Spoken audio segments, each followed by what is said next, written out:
I love this focaccia dough recipe, so I made this video to share it with my friends. Um, this is called the straight method. I put everything in the bowl, and the ingredients are listed on the screen. I'm mixing it with a Swedish dough hook, which I really love, but you could use your hands, you could use a spatula, whatever you have handy. Just make sure you get all the flour up from the bottom and incorporated, and it's a real shaggy dough at this point. Cover it with plastic and leave it for an hour. After an hour, I come back, I wet my hand with some water, and I'm going to do 4 folds, 12 o'clock, 3 o'clock, 6 o'clock, and 9 o'clock. I'm going to just pull the dough and stretch it over itself, and that's all. It just takes a minute to do that. You see me fuss with it and turn it over, but you don't have to do that.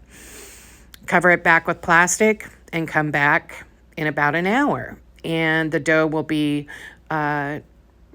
proofed a little bit more. The gluten will have developed. It's more extensible. The same thing, wetting my hands, doing 4 folds over the top.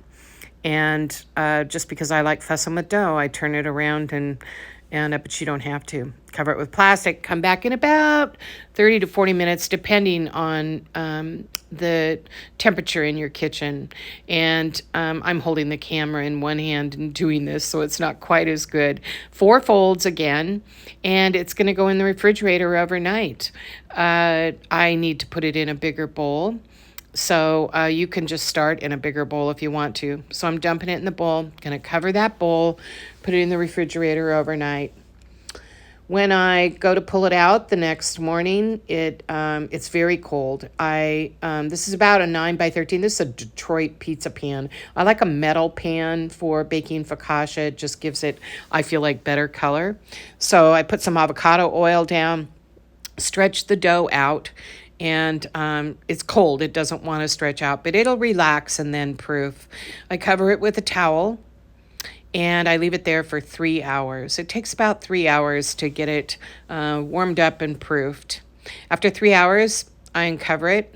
I'm going to get my fingers wet again. I'm going to just poke little divots in the dough.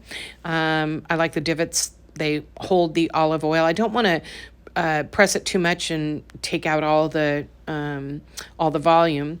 I take a little bit of olive oil, probably a tablespoon, maybe 2 tablespoons, and I pour it over the top. It sinks into the divots. You can do whatever you want. I like Maldon salt, so this is a flaky Maldon salt.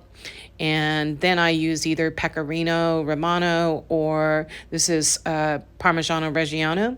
Microplane that over the top. You could do fresh herbs, however you like, or fresh garlic sliced, or however you like it.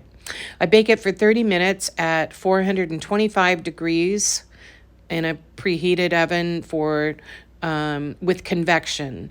If you don't have convection, it might take a little bit longer to get the color on it that you see. Let it cool for a while. Then you can cut into it. And I'm taking this to my neighbors. Nice and fluffy focaccia. The flavor is outstanding. I hope you try this recipe.